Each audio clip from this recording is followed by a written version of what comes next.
Assalamualaikum warahmatullahi wabarakatuh. Kembali lagi dengan saya Amelia Yurita di program Serambi Adi Warman. Serambi Adi Warman merupakan vlog ofisial Adi Warman. Melalui penelusuran hukum akan membahas permasalahan terkait yang sedang hangat terjadi di masyarakat. Vlog ini bertujuan untuk menghadirkan permasalahan keadilan untuk semua dari sudut pandang hukum.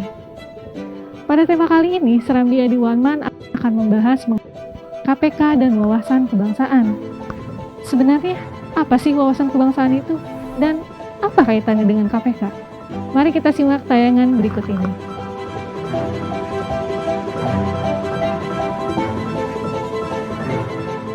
TWK diikuti oleh 1.349 pegawai KPK yang sesungguhnya telah menjalani sejumlah tahapan tes saat awal masuk sebagai pegawai KPK. Mereka bahkan telah menjalani 2 bulan pendidikan semi-militer oleh Komando Pasukan Khusus TNI Angkatan Darat yang berisi pelatihan fisik hingga pendidikan kebangsaan.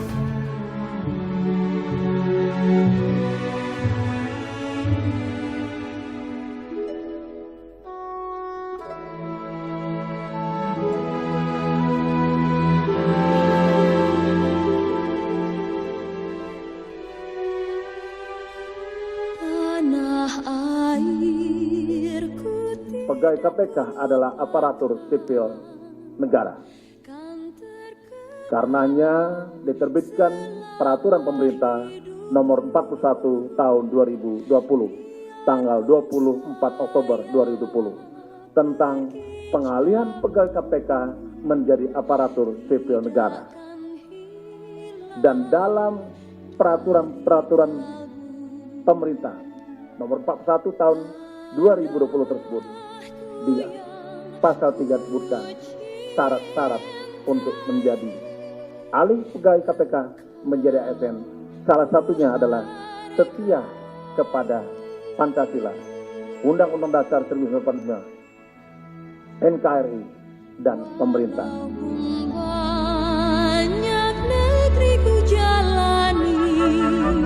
Penyidik senior KPK Novel Baswedan bersama 74 pegawai KPK yang dinyatakan tidak lolos asesmen tes wawasan kebangsaan resmi dinonaktifkan.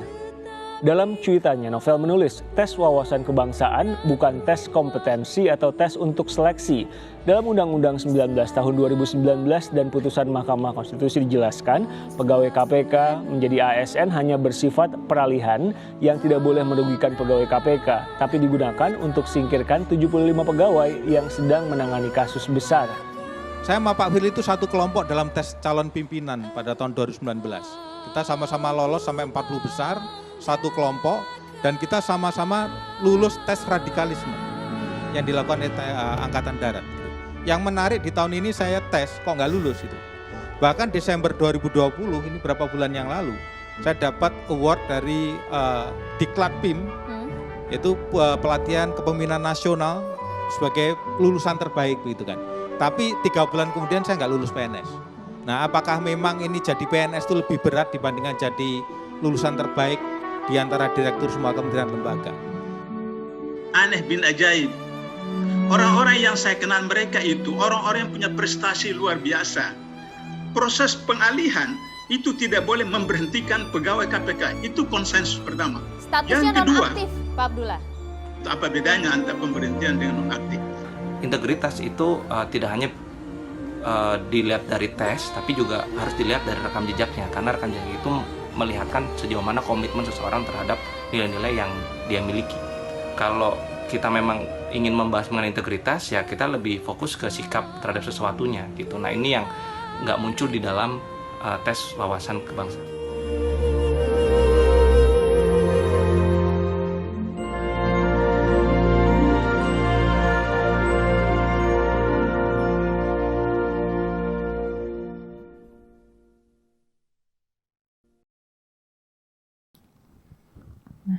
Saat ini saya sudah bersama dengan Bapak Adi Warman. Assalamualaikum Pak Adi. Waalaikumsalam warahmatullahi wabarakatuh. Nah, berhubung masih dalam suasana Lebaran nih, saya sebelumnya mau mengucapkan dulu Selamat Hari Raya Idul Fitri. Mohon maaf lahir dan batin.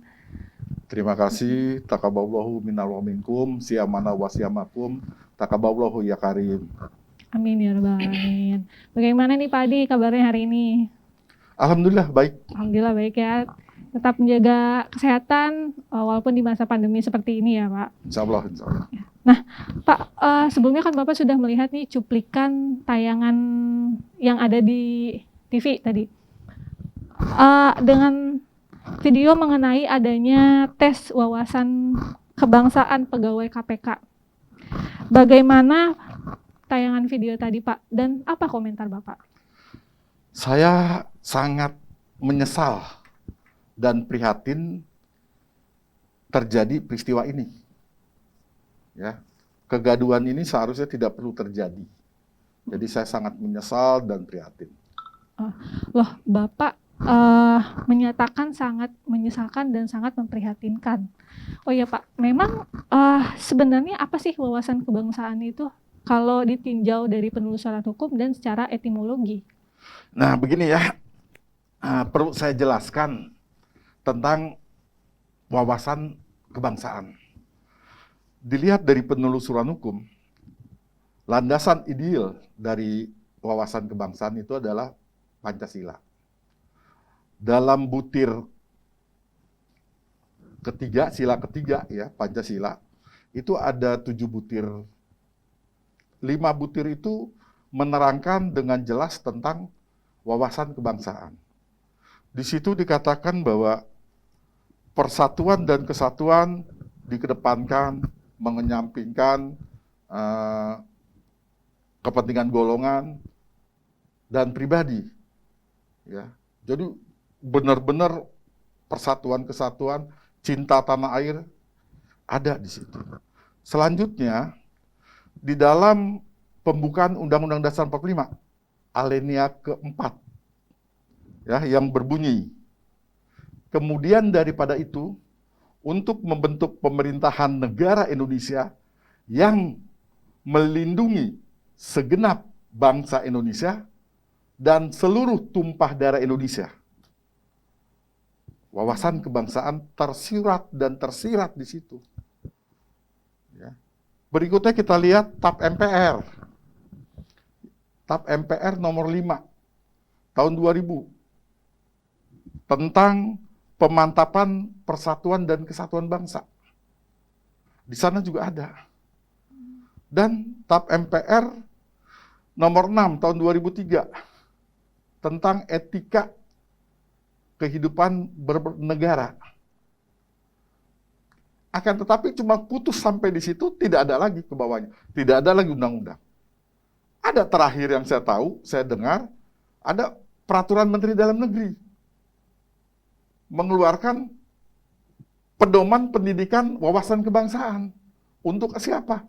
Untuk pemerintahan daerah. Ya, untuk pemerintahan daerah.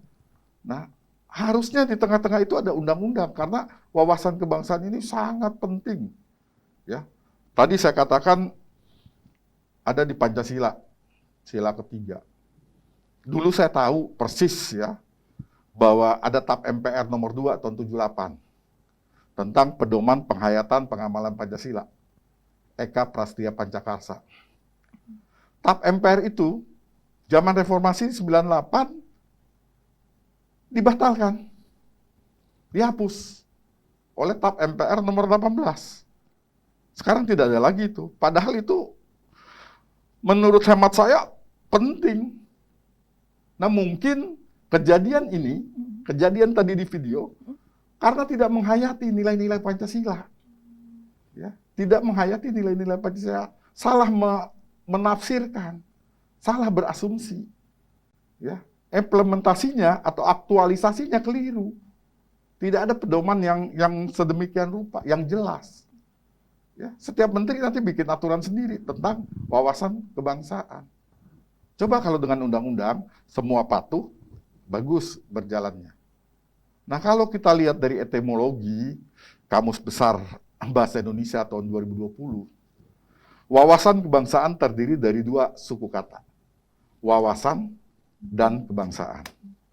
Wawasan itu artinya hasil mewawas atau tinjauan, cara pandang terhadap dirinya, atau konsepsi terhadap cara pandang dirinya. Nah, kalau suku kata yang kedua, kebangsaan, berasal dari kata bangsa. Bangsa ini artinya apa? Artinya kelompok masyarakat, ya, yang memiliki kesamaan turunannya, kesamaan tempat tinggalnya, kesamaan sejarahnya, ya. Nah, diartikan terkait dengan kebangsaan, ciri-ciri dari kebangsaan, ciri-ciri dari bangsa itu disebut kebangsaan. Jadi, kebangsaan itu adalah sebuah konsepsi cara pandang kita sebagai warga negara Indonesia, sebagai warga negara secara sadar, ya, melihat diri kita, lingkungan kita dalam kehidupan berbangsa dan bernegara. Jadi jelas di situ. Nah, kalau pertanyaan-pertanyaan di tes wawasan kebangsaan yang katanya tidak relevan, mungkin itu aktualisasinya. Ya, seperti contoh, bagaimana sikap Anda terhadap perbuatan korupsi, terhadap poligami, terhadap macam-macam itu. Nah, itu adalah aktualisasi dalam memandang dirinya, ya, memandang lingkungannya dalam kehidupan bernegara dan berbangsa. Sebenarnya wawasan kebangsaan itu identik dengan wawasan Nusantara yang bertujuan mewujudkan Ipolexos Hankam yang kuat dan tangguh. Satu kesatuan yang luar biasa. Jadi seperti itu pentingnya wawasan kebangsaan, tetapi sayangnya kok aktualisasinya tidak ada payung hukum berupa undang-undang yang menjaga ini. Ya. Kalau ini terus dijaga, saya yakin nggak akan terjadi hal tadi. Sekarang kita tanya deh anak-anak yang baru pada anak-anak milenial sekarang, nggak paham tentang wawasan kebangsaan. Ya. Karena apa, di kurikulumnya nggak ada juga. Ya. Kalau kita tanya tentang sejarah-sejarah, nama-nama pahlawan, nggak tahu. Tapi kalau nama-nama YouTuber tahu, nama-nama artis tahu. Ini seharusnya kita bangsa sebagai bangsa sadar bahwa ada yang salah di sini, ada yang keliru yang harus kita luruskan. Nah, jadikan momentum yang terjadi di KPK ini momentum untuk kembali meluruskan ini. Oke, baik. Sekarang saya jadi lebih paham nih Pak tentang wawasan kebangsaan itu sendiri. Nah, ngomong-ngomong nih Pak, tentang wawasan kebangsaan nih, bagaimana keterkaitannya dengan KPK saat ini Pak? Ya, KPK itu seperti saya terangkan dalam part yang lalu, ya part kedua, nah itu sudah sangat jelas saya terangkan tentang dasar hukumnya dan lain sebagainya. Terakhir, kita tahu Undang-Undang Nomor 19 Tahun 2019. Ya, di situ kan terjadi gejolak, masuk ke Mahkamah Konstitusi, ya, judicial review, dan ada peraturan pemerintah Nomor 41 Tahun 2020, ya, yang menerangkan tentang alih status kepegawaiannya. Tetapi kalau disikapi dengan bijaksana dan secara komprehensif dengan mempertimbangkan putusan Mahkamah Konstitusi, pertimbangan hukumnya, hal ini nggak perlu terjadi. Karena dikatakan dalam alih status itu tidak boleh merugikan pegawai, tidak boleh merugikan pegawai KPK. Mungkin bentuknya bukan dengan tes, karena tadi dikatakan di PP nomor 41 itu harus setia kepada Pancasila, NKRI, pemerintah, dan seterusnya. Ya itu kan tidak perlu dengan tes sebenarnya. Cukup diadakan pembekalan. Pembekalan dulu, baru nanti dites. Nah ada ahli-ahli yang mengatakan, saya tidak setuju dites. Karena apa? Karena mereka sudah setia dengan NKRI, sudah menjalankan tugasnya, memburu koruptor. Belum tentu. Saya katakan belum tentu. Kenapa belum tentu? Karena warga negara asing yang datang ke Indonesia mencari nafkah, bikin jalan tol, bikin pabrik, dan lain sebagainya. Apakah dia nasionalisme terhadap Republik ini? Enggak kan? Dia menjalankan tupoksinya sebagai seorang profesional. Ya, kompetensinya. Begitupun di KPK. Jangan dianggap dia itu pemburu koruptor, terus dia sudah otomatis memiliki nasionalisme, belum tentu. Harus dibedakan kompetensi dengan nasionalisme ini. Nah, ya, kalau kompetensi kan dia dikasih gaji. Coba disuruh berkorban tidak dikasih gaji. Apa dia bisa, dia mau? Kan belum tentu. Padahal dalam salah satu butir sila ketiga itu mengorbankan kepentingan dirinya demi bangsa dan negara. Nah, nilai-nilai itu yang sekarang hilang di tengah-tengah kita. Gitu. Jadi kembali lagi, sesungguhnya itu tidak perlu terjadi kalau memang kita memikirkan masalah ini secara komprehensif. Ya, jadi jelas ya di sini ya. Baik, kalau dilihat dari cuplikan tadi nih Pak, apakah Bapak punya solusi agar di kemudian hari hal-hal yang terjadi di KPK ini tidak terulang kembali, Pak? Solusinya sederhana, asal mau, asal ada political will.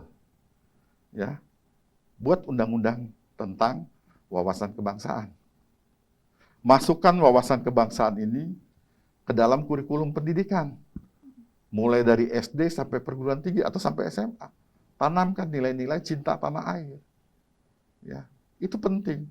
Kalau itu terjadi, dilaksanakan, ya tidak akan terjadi hal yang seperti ini. Yang kalau saya bilang tadi, memprihatinkan.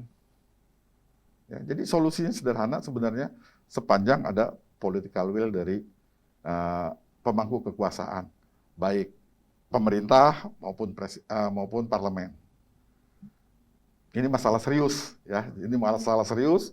Jangan masalah ini dianggap hanya masalah kecil KPK, selesai aja persoalannya. Tidak. Ini masalah kelangsungan bangsa dan negara kita. Cinta pada tanah air, cinta pada Republik Indonesia.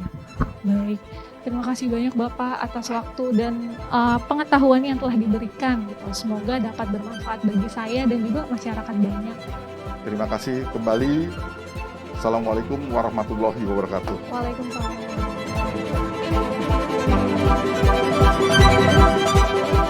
Demikianlah bincang-bincang saya di Serambi Adi Warman, tentunya bersama dengan Bapak Adi Warman yang telah menghadirkan tema KPK dan wawasan kebangsaan. Sehingga kita mempunyai pemahaman yang berkeadilan untuk semua. Tetap semangat menjalankan aktivitas dan tetap mematuhi protokol kesehatan. Saya Amelia Yulita, sampai jumpa di tema selanjutnya. Wassalamualaikum warahmatullahi wabarakatuh.